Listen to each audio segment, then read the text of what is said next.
we used to just, do like backstreet fights and all that. And it's not proper. Backstreet, where was that? The Backstreet fight, where's that? Cheating though. But But you like to fight though, don't you? You actually do. I love fighting. I like to fight. I mean, I don't sound like a dick. Yeah, it's true. But if I go on a night out, I'm not one of them that starts anything. Yeah. But I'll get involved. Yeah. And I'll enjoy myself, and it'll make my night better.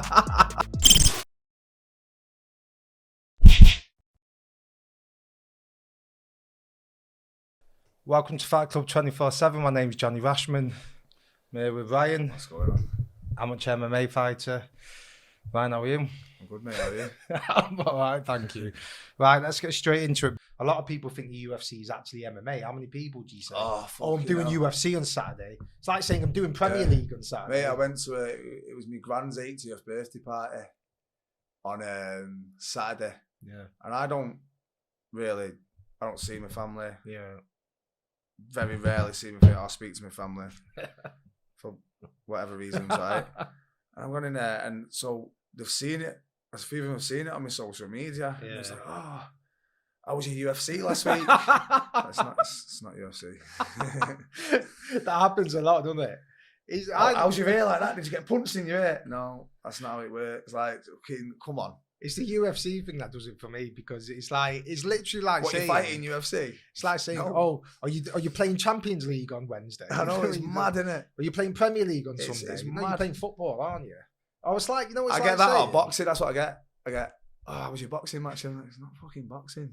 It's not UFC. It's not boxing. It's MMA. It's just MMA. And that's the monopoly of the UFC, is that they are literally bigger than sport. So you can't compare them to other promoters.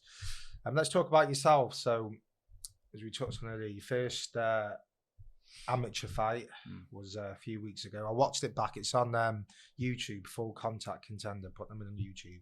You can see it now. I've got to say, with the fight, I'm going to be honest with you. I know what you're going to say. Shite. No, do very little punches. No, the punches, you can tell you need working with your striking, but the best thing to have in MMA is a grappling background, because you can always improve your striking. You can't really, if you have no grappling background, I think it's always the strongest base to come from. Do you agree with that? Like, if you look at, I don't know, our last however many years, just in the UFC, for example, all the fighters that have the belts either come from, the top wrestlers, top grapplers. It's true. Everyone. Yeah, it's so true. Through all the weight divisions. And that's where British MMA is shining, because it's not just a case of the strikers now. There's grappling now being implemented at a younger age. So the background in grappling is there, and the levels are higher. But I think, you need improving on your striking. But I thought we did very well against the bloke, because the bloke was a fucking great all-round MMA fight. I mean, they said it was his first, was it his second fight? Third. So it was your debut in his third. I'm convinced he's had more fucking fights than that. He looked fucking composed. He was strong, just really rangy. Yeah, I couldn't find my range. That's why I could see. That's why I was couldn't kicking get his legs. hits to get him. No, down. that was annoying. And then that's why I was kicking his legs. So I couldn't find. I thought you utilised your leg kicks well. I mean, I've got footage. You can't see it on the YouTube. I've got footage because one of my sponsors was at the fight. They was cage side, and they filmed the whole thing like professionally. Yeah. And after the end of the second round, he can't walk properly. Obviously, when you got the adrenaline, when we've gone into the third round, the adrenaline's pumping. Do you know what I mean? You can sort of if you're looking closely, you can see. But at the end of the fight, he couldn't even stand up. Yeah, I could see you were utilising the kicks because you have a football background, don't you? Were you in the youth team, Barry? Yeah, I have a professional football. But the first sport I ever did was karate. So karate. Before football. So you did karate, then you were you actually a professional footballer, or were you on the youth team? No, I was on a pro contract, but I wasn't playing in the first team. And that was for who? What team? Berry. So you were actually given a professional contract. So you can tell. I signed a pre-contract when I was 14. Really? When I was still in school, yeah. So what position? I've not grown since I was 14. just gone wider. Goalkeeper. Centre mid. So you know what? You can actually tell by the way you utilise your kicks, because every footballer they're gonna kick well, aren't they? So you look at Jose Aldo, who's a good footballer, and he kicks well. You can tell because you've got to have fucking strong legs. And I thought you were utilising the kicks well. I thought he was fucking grappling defense was fucking very good. This geezer. He, I'd seen his 2 fights on YouTube. What was his name? Solomon Yanu or something. Don't know. Don't know. I'd seen his 2 fights on YouTube, so I know he was just going to be swinging, and obviously I could tell by his height. Yeah, and he was a big lad. Do you know what I mean? Nightmare to fucking fight. I knew he was going to be swinging for me. It's like like a Adesanya type, fucking thin, wily. Yeah. But he looked competent in like every department. He was very, very strong. Yeah, very strong. And I thought your cardio held up because I thought it was a frantic pace. The fact that a lot of clinches were initiated. Like I said, that I don't look it. Yeah. If you look at my body wise, you probably think that I'd gas out, but I'm more than confident that I will not gas out before anyone. Yeah. This is what I do. I work in a gym. Yeah. I train 2-3 times a day. I'm mega fit. That's not me being big-headed. I am mega, mega fit in all aspects of fitness. I train in a lot of different types of fitness. And your background's grappling? Wrestling, grappling, yeah. So how long have you been doing wrestling for? How long have I been doing wrestling properly? Yeah. Like how many years? Like I said, I used to do wrestling and judo 10, 11 years ago, but it was never... At the time, I thought I was a bad man, but he was going to like 1-2 classes a week for an hour. Yeah. So it's nothing. Like nothing really, is it? In the grand scheme of things. Yeah, but you watching that fight, you can tell obviously your background is wrestling. But my wrestling coach is next level. Is Amir. Where do you train at? Roundhouse. Roundhouse MMA. Yeah. Amir, he just won a couple of weeks ago. He just won the English championships in wrestling. What's his full name?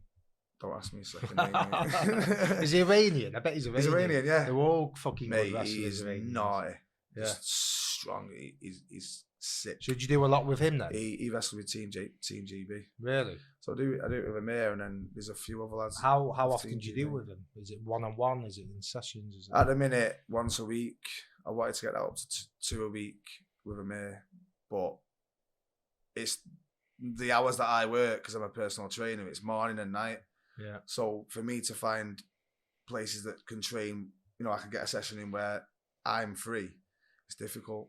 So you told me through the grappling, like the wrestling with Amir, what will he teach? Is it just drilling stuff? Is it what have you learned from him that you're taking into the fight? Into with Amir, every time I do a session with Amir, it'd be an hour and a half. I'll learn at least 2 or 3 techniques. Like what though? It's just it might be techniques in the clinch. Like I was with Amir last night, and it was defending takedown techniques. And then, for example, yesterday I had a question because I had a Thai session with my main coach Baz, who does my Thai with me, my striking. Yeah. And I had it's because it was from that fight where, like you said, his hips were far back when I'm fighting a longer fighter, and his hips are far back. I wanted to know, like, if you get your underhooks in, you can't go for the takedown, it's too far away. Like, what's the best? So I've asked my striking coach, is it a couple of techniques to disengage and strike? Yeah. And then it's good for me because then I go to Amir and then he just gives me techniques to stay in that range. Yeah. And just like the first one was just to take his back. It's just a simple 2 things with your arm. Yeah. It's just these little details that make massive differences. Yeah. So did you use that in your fight? So you won the fight by decision. So was there little things, because I could see you were struggling to take him down, but what I did like was the reversal that you did at one stage. In the first round? Yeah, I was good. He had you and it was in full mount. Again, he was in full mount, yeah. And he was just looking to posture up. But again, it was mad that because 2 days or 3 days before the fight, that reversal there with my hips where I got the 2 hooks in, I was going through that with Amir. Yeah, that was very good. That 3 days before that fight, that came up because that's explosive. That's just not. Yeah, you've got to explode. It's not. A lot of it is technique, but a lot of it's fucking explosive core strength. To get yourself out. Of that. Yeah. I like that. I thought it was good. I thought. Otherwise, I would have been in trouble there. Yeah, I thought your boxing definitely needs working on, but I wouldn't say it was just completely shy. Like there's just little head movement things, but that'll just come from. That's something I'm working on now for my next fight. I want to get a lot of boxing in. I'm speaking to a few coaches, and then obviously with my striking coach. Baz. But you only have to be competent in boxing because if you have the background like you do, like wrestling and grappling, you don't have to be a fucking Conor McGregor Do you know what I mean? Because you have such a solid base that you just get competent, and everyone knows wrestlers. They're always dangerous to box because it's like overhand. Yeah. Like they're unpredictable. It's sort of It's a bit unorthodox. Yeah, isn't it is. Yeah, a bit wild sometimes. It's just different with MMA. So you want to improve everything. Yeah. But especially in a 3-month period, realistically, you've got to focus on 1 or 2 things maybe. Do you know what I mean? So how old are you? 32 now. You're 32. So what do you want to do in the next year? So how do you want to take this? You want to get to pro level? Do you want to? You're just doing it? Yeah, why not? Yeah. I'm not doing it for a laugh. Yeah. Because it's not funny. Hence we're laughing. Do you know what I mean? Yeah. No, it's true. It's true. Yeah. So I mean, maybe with all things going well, fight in June.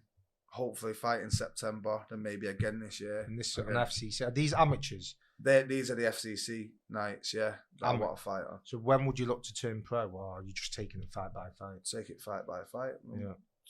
See if we can get a belt. Yeah. Again, why else would you be doing it? Yeah, it's true. Why do you be putting yourself? Because when I train hard. Yeah. 100%. There's no doubt about it. Fucking. Yeah. So. You're that guy who trains hard. Yeah. Like, there's no even... I'm the nightmare. Yeah. Like, I'm like the slob who goes in and out. Doesn't look like much. Yeah. No one's going to out-train me ever. Yeah. Ever. It's just never going to happen. But I've been that way all my life. Yeah, well, you come from competitive sports, though. Yeah, and I've competed in different sports. And yeah. It's just the same attitude. I just want to be the best. Yeah. The good events. I know I can be fitter than everyone else. That's on me. Anything else will come with time. Do you know what I mean? If I apply myself right, but fitness-wise, this is what I do for a career. This is how I earn my money. So I'll pay my bills. Yeah. Like, if I'm not the fittest. And where do you train? Where's your personal trainer? How can people get hold of you? I PT out at Gemini Fitness in Radcliffe. Yeah. How do you spell that? You put me on the spot. GYM. So I can edit. So Jim. Check it. Yeah. Innie. Gemini. I'll put that on. Yeah. That's the best way to remember it. And then my Roundhouse MMA is there as well. Yeah. And Radcliffe Elite Boxing's there as well. Right, so that's where you're based full time. So people, what's your social media? Ryan Hall. Hawley. I'll pull it up on it. 16. So let's talk about the events. The FCC event you're on, that you had your fight. It's a good event for a local show. I think that's up there with the best in Europe as a local MMA show. It's very professionally run. Yeah. Like, you feel like a superstar. To be honest with you do. I told you. I feel like you're a pro fighter. I went to a show 2012, Matt Inman against Ali Arish, who's an Iranian wrestler. Your guy will know him. You'll know that Ali Arish is a strong fucking wrestler. I know Ali Arish. Do you know what I mean? Yeah. He's just, I think everyone knows him as a doorman, don't they? Yeah, I think everyone's been filled in by him. Well, this was 2012, and I remember thinking, this is a fucking good show, this. And now they're still going 10 years, and like you say, you come out, you have a proper entrance, proper kit, good atmosphere. It's the event show at the Bolton Stadium. They look after the fighters as well. It's like, what's the things you don't see? Like, you'll get a fight kit, you get an FCC fight kit, which is Pitbull. Yeah, nice. Big MMA sponsor, big MMA mate brand. You know, you get a fighting kit. You go to the weigh-ins, they interview you. Yeah, you know what I mean? Like, they take professional photos for you. Yeah. It does. It's everything. A great show. Yeah, FCC, I'm not just saying this. I don't have any affiliation to them, so I don't have to lie. If it was garbage, I'd tell you. But it's definitely a show to go to. If you're an MMA fan, FCC is a show that you go to because there's a lot of former UFC fighters who go on that platform before they get in the UFC. Lerone Murphy, Brendan Loughnane, Paddy Bimler. 3 weeks ago now? There were some pro fights on it. There was title fights. But it's people from all up and down the UK, do you know what I mean? Like, it was a top atmosphere. Yeah. Really good atmosphere. Very professionally run. You feel like you're at a proper MMA, professional MMA event when you're there. How did you feel? Because is that your first, like, combat sports fight in a stadium when you really narrow it down? I know properly, yeah. I mean, back when I used to do bits of training, like I said, like I had no business fighting back then because all I was doing is a few classes and that. Yeah. But we used to just, do like backstreet fights and all that. No, it's not proper. Backstreet, where was that? Backstreet fight, where's that? Cheatham. Are you joking? Yeah. No way. So why didn't tell me that set? So how would that go down? Allegedly. You just organise it between us. It might be with a different gym or whatever. What MMA gym or boxing gym? Or? Yeah, well, anything. You just basically organise it, or one of the lads would Is organise this actually it. a real fucking thing? Is it like an Of course it unlicensed is. fight? Yeah. So how long ago was that? There's nothing legal about it at all. How long ago was that? I would have been about 21, 22. I think I did 10 so years I got ago. knocked out on my first one. So where was the fight? Was it actually a ring or was it just on a field? No, it was sort of like coned off. So it was a ring with cones. Cheating out? Yeah. Really? There was no ropes or anything. Yeah. So then how many of them did you? So it's like what Masvidal used to do, street fights basically. Yeah, it's just a street fight. It's just an organised street fight.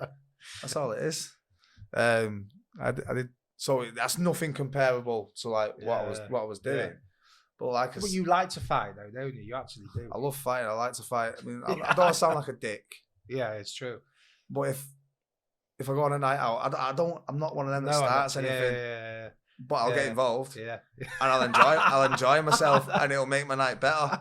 I'm not a trouble causer. I'm really not. It's true. I've said this before. There's a lot of people who call themselves fighters, but they might like to box. They might love to box. They might love to do MMA, but they don't love to fight. There's a big fucking difference. And people say, "Oh, you've got to be a bit weird if you love to fight," but not really. Like it's just I love people who love to fucking fight. Well, you either like it or you don't you? Yeah. You know what I mean? It was fight or flight, whatever you call it. Yeah. You either like it or you don't. I just like it. Yeah. Like inspiring our training, like Yeah. you know what I mean? If you catch a good one, Yeah. I'm like, it sort of make it. Yeah. It's a weird little thing. I'm like, Yeah, you get Yes. your fucking like it makes me feel a certain way that nothing else does. yeah. So do you think that translates to your fights though? Like, do you get nervous? Were you nervous before this? Because this isn't a fighting cheating mode. This is a No, listen, professional- I'm very. I don't know if I believe anyone who says they're not nervous before a fight. Yeah. I'm semi-nervous before sparring. Not like I'm shitting myself, but like you've got a nervous energy, and I feel like you do better with that. Like without that nervous energy, you might be a bit too relaxed or whatever. Yeah. So I did have a bit of nerves, but then when I started warming up, then it was just 100% focus really, and then the nerves just dropped. Yeah. Yeah. So yeah, no, I was impressed with it. I really was. I thought utilising kicks for your first fucking fight. I thought I was impressed because I'm not gonna lie. I thought, fucking hell, what's your striking gonna be like? Because I'm not really seen much of your strike. I know you've held pads from me before. I've never really seen you strike. So I'm thinking because I've seen fucking shit strikers. I've got a lot more than what did. So after the fight, I was a bit pissed off, and then the next day, yeah. So I was on. It's hard to describe. So I was on a massive high. Went out, got smashed. The next day, I'm fucking, like when you start like analysing your performance, but I'd not seen anything. So I'd seen it on someone's Instagram live actually, and it was from a bit of a shit angle. And I was like, oh for fuck's sake, do you know what I mean? I've not thrown, not really any combos. Yeah. Then I watched it on from a different angle, and I was a little bit more happy with my performance. And then I watched it on YouTube. I was a little bit more happy with my performance. I know there's a lot that I can do that I didn't do in that fight. Yeah, I thought you fought a fucking solid fighter. That guy's a good fighter who you fought, right? And you can, like I say, go on YouTube, FCC, full contact contender, put in Brian Hall, will come up, and that guy was a fucking legit fighter. He wasn't a bum. He was a fucking strong, awkward fighter. He's very awkward. I thought that you actually had a game plan for it, because the kicks was a fucking big part of the plan. So that just shows that you weren't just going in there just fucking winging it. You actually, you know what I mean? You had a solid fucking plan. Yeah. So yeah, I wanted to take him down. You were that was part of the plan. You were initiating the clinches, but he was fucking strong. He was awkward, man. And there's nothing worse, is there, than attempting to take someone down and not getting it, because it just gasses you out, doesn't it? Yeah, but that played a part. Like I said, I knew in this. If you've watched the fight, you see it. I caught him with quite a few knees, especially in the first round. Yeah. And I don't know if you've ever kneed someone. Yeah. You can hear it. Yeah. It takes a wind out. I haven't had, but I've seen it. So I think with all the clinches that happened, I think he was fucked towards the end of the second round. Yeah. And I knew he was fucked in the third round, but he was just going for that big haymaker. Yeah. But like I said, I've got that footage from his side of the cage, and he can't even stand up. Like his team got to pick him up. Yeah. So he was fucked. But like I said, fitness wise, yeah, I'm Thought it was very, good very pace. extremely strong. Yeah. So he's always going to burn out before me. Yeah, in that clinch. It was a good pace, especially with. But a lot of people don't realise how much clinching and just it takes out of you. It getting in builds a these lactic positions, acid. Yeah, fucking- fucks you. it's tiring. Yeah, you fight. That's why when you see a wrestler against a striker in MMA, they will put him up against the cage. Yeah. They'll just even And if they're not doing even much, to like an average person, if it might not look like they're doing anything, but they're tiring it's you just out. gassing you out. Yeah, 100%. It's true. So you see that a lot. And I was impressed by it. Next fight is June 25th. 25th, yeah. Again, that'll be in Bolton. So yeah, get yourself down to it. It's a fucking good event. That's All it. right, bro. Top man.